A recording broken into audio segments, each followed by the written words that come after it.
Hello friends, आज की ताज़ा खबर में आप सबों की स्वागत है। झारखंड की तमाम छोटी बड़ी खबरें आपको इस वीडियो में देखने को मिलेगी। झारखंड में कोविड-19 से 7 और मरीजों की मौत, 175 नए मामले सामने आए।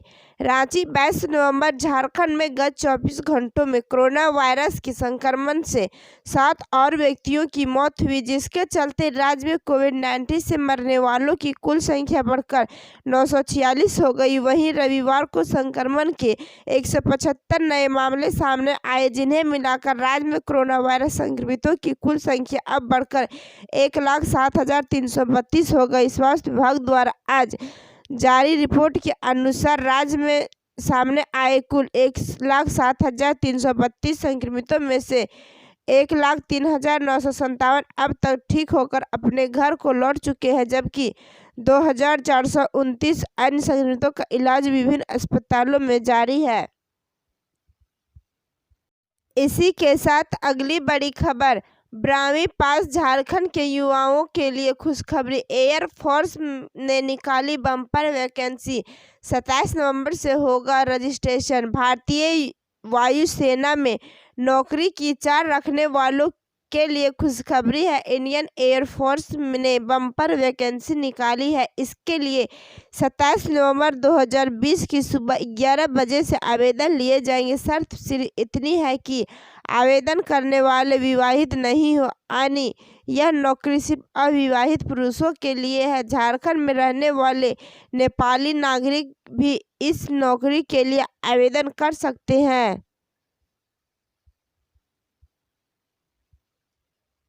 इसी के साथ अगली बड़ी खबर, कोरोना संक्रमित पूर्व मंत्री ओपी लाल का रिम्स में निधन। 15 दिन पहले कोविड-19 की रिपोर्ट आई थी पॉजिटिव।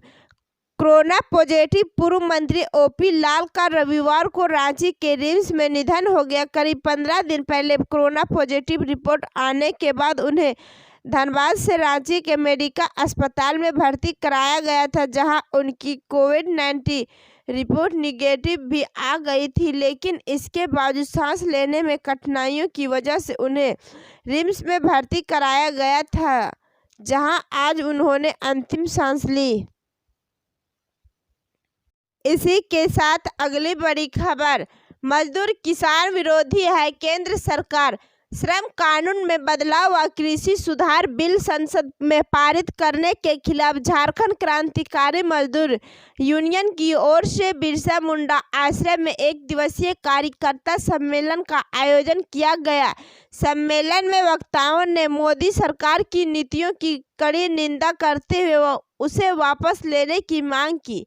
वक्ताओं ने कहा कि केंद्र की भाजपा सरकार कोरोना महामारी की आपदा में मनमानी करते हुए देश के मजदूरों, किसानों और बेरोजगारों को तबाह करने का अपना जनविरोधी एजेंडा जारी रखते हुए हैं। भारी मुनाफा देने वाले सार्वजनिक क्षेत्र के कल कारखानों, उद्यमों, प्रतिष्ठानों को अपने चहेता पूंजीपतियों को बचाने, निजीकरण करने और देश की अर्थव्यवस्था की रीढ़ रेलवे, कोयला, अस्पताल और फार्म क्षेत्र की सरकारी कंपनियों को बर्बाद करने पर तुली है।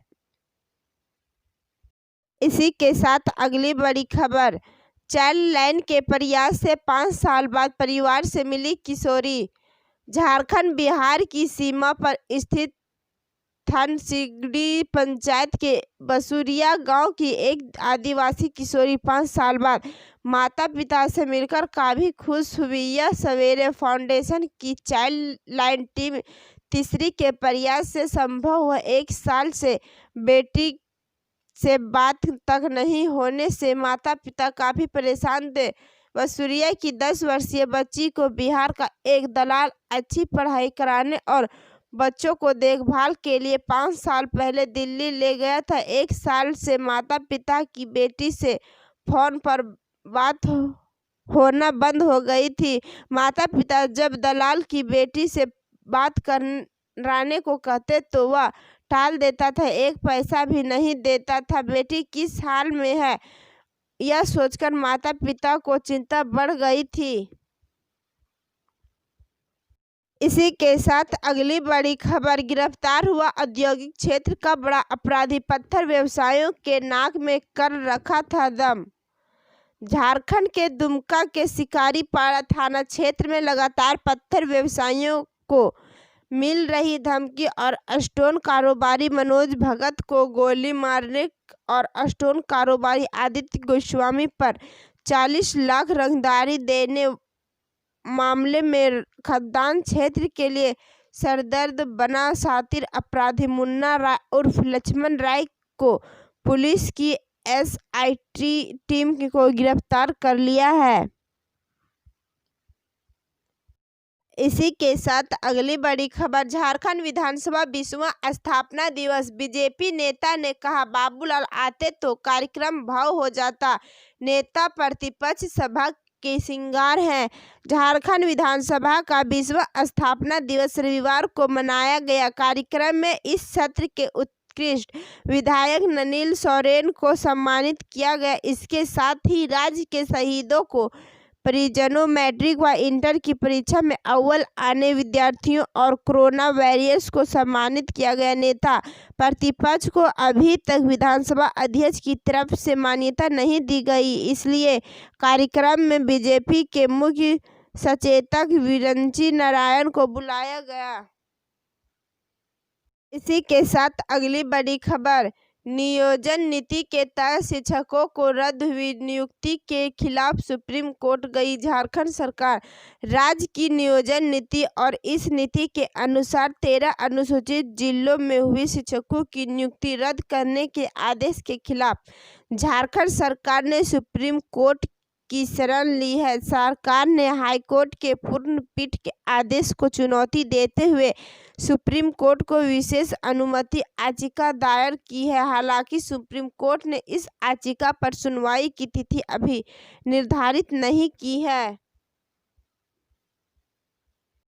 इसी के साथ अगली बड़ी खबर, नियमितीकरण पर विचार नहीं, पारा शिक्षकों को अस्थायी करने पर विचार नहीं करेगी हाई लेवल कमेटी, सिर्फ अनुबंधन कर्मियों की रिपोर्ट बनाएगी।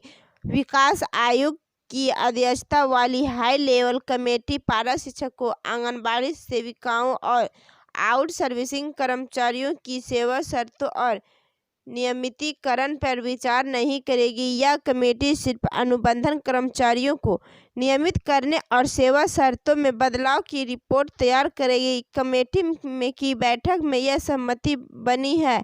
इस बारे में सभी विभागों के प्रधान सचिवों, प्रमंडलीय आयुक्तों और डीसी के पत्र को माध्यम से जानकारी दे दी है। इसी के साथ अगली बड़ी खबर, 7.61 लाख किसानों की ऋण माफी प्रक्रिया तेज, किसानों के केसीसी बैंक अकाउंट को आधार से जोड़ने का आदेश। राज्य के करीब 7.61 लाख किसानों के कृषि ऋण माफी की प्रक्रिया तेज हो गई है। कृषि मंत्री बादल पत्रलेख ने कृषि अधिकारियों को निर्देश दिया है कि झारखंड कृषि ऋण माफी योजना का लाभ दिलाने के लिए वैसे किसान जो अल्प कृषि लोन लिए हुए हैं उनके किसान क्रेडिट कार्ड और बैंक खाते को जल्द आधार से लिंक करवाएं, वे आईसी पूरा करवाएं ताकि कृषि लोन को माफ किया जा सके। इसी के साथ अगली बड़ी खबर, एमएलए के नाम पर रंगदारी मांगने का मामला, आरोपी ने कहा विधायक को नहीं जानता, बस धौंसा दिखाने के लिए नाम ले लिया था। व्यवसायी को गोली मारने वाला और विधायक बसंत सोरेन के नाम पर 40 लाख रंगदारी मांगने के आरोपी मुन्ना राय ने गिरफ्तार के बाद कई चौंकाने वाले खुलासे किए हैं। पुलिस पूछताछ में मुन्ना राय ने कहा कि वह विधायक को नहीं जानता है, बस यूं ही मन में आया तो उनका नाम लेकर पत्थर व्यवसायी को धौंसा दिखा रहा था। परिवार को एसपी अंबर लड़का ने इसकी जानकारी दी। इसी के साथ अगली बड़ी खबर, कोरोना दुनिया में अगले हफ्ते बताई जाएगी रूसी वैक्सीन की कीमत, फाइजर और मॉडर्ना से कीमत काफ़ी कम होने का दावा। रूस की कोरोना वैक्सीन स्पुतनिक वी अमेरिकी कंपनी फाइजर और मॉडर्न के मुकाबले सस्ती होगी। स्पुतनिक वी के ऑफिशियल ट्विटर हैंडल से किए गए ट्वीट में यह दावा किया गया है कि इसे बनाने वाले RDIF के एक प्रवक्ता के हवाले से तास न्यूज एजेंसी ने बताया है कि वैकेंसी की कीमत अगले हफ्ते सार्वजनिक की जाएगी। इसी के साथ अगली बड़ी खबर, कोरोना देश में वैक्सीन के इमरजेंसी यूज पर विचार कर रही सरकार, 8 राज्यों के CM के साथ बात कर सकते हैं PM।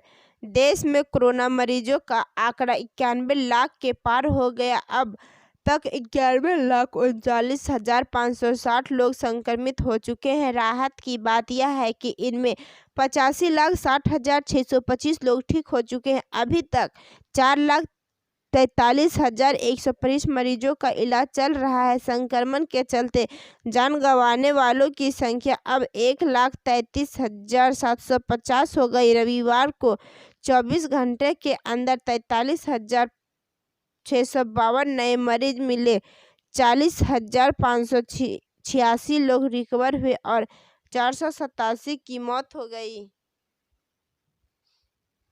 इसी के साथ अगली बड़ी खबर, G20 समिट में मोदी PM बोले, क्लाइमेट चेंज के खिलाफ लड़ाई में हमने टारगेट हासिल किए, ये लड़ाई जान बचाने जितनी की अहम। प्रधानमंत्री नरेंद्र मोदी ने रविवार को G20 समिट में क्लाइमेट चेंज के मुद्दे पर अपनी बात रखी। उन्होंने कहा कि इस समय हमारा ध्यान कोरोना से लोगों की जान और इकोनॉमी बचाने पर है। हमारी नज़र में क्लाइमेट चेंज से लड़ाई भी उतनी ही अहम है। भारत ने केवल इस मसले पर किए गए पेरिस समझौते के लक्ष्यों को पूरा कर रहा है, बल्कि उसे भी पार जा रहा है। इसी के साथ अगली बड़ी खबर, ड्रग्स में फंसी कॉमेडियन भारती और उनके पति हर्ष 4 दिसंबर को जुडिशियल कस्टडी में। हर्ष पर ड्रग्स फाइनेंसिंग का भी चार्ज। ड्रग्स केस में गिरफ्तार कॉमेडियन भारती सिन्हा और उनके पति हर्ष लिम्बिचिया को NDPS कोर्ट ने 4 दिसंबर तक न्यायिक हिरासत में भेज दिया है। भारती को कल्याण जेल और हर्ष को तजोला जेल में रखा जाएगा। दोनों की जमानत अर्जी पर सोमवार को सुनवाई होगी। नारकोटिक्स कंट्रोल ब्यूरो ने दोनों को कोर्ट में पेश किया था। इसी के साथ अगली बड़ी खबर, जम्मू में मिली आतंकियों की सुरंग। भारत पाकिस्तान बॉर्डर पर 150 मीटर लंबी सुरंग मिली। नगरोट में मारे गए आतंकी इसी से आए थे। जम्मू कश्मीर के सांबा जिले में भारत पाकिस्तान इंटरनेशनल बॉर्डर पर 150 मीटर लंबी सुरंग मिली है। BSF के जवानों ने पेट्रोलिंग के दौरान पिलर नंबर 179 के पास इसे देखा। इस पर रेत की बोरियां रखी गई थी। जम्मू में BSF के IG NS जामवाल ने बताया कि इंटरनेशनल बॉर्डर पर इस सुरंग को मिलना यह साफ करता है कि पाकिस्तानी सेना आतंकियों की मदद कर रही है।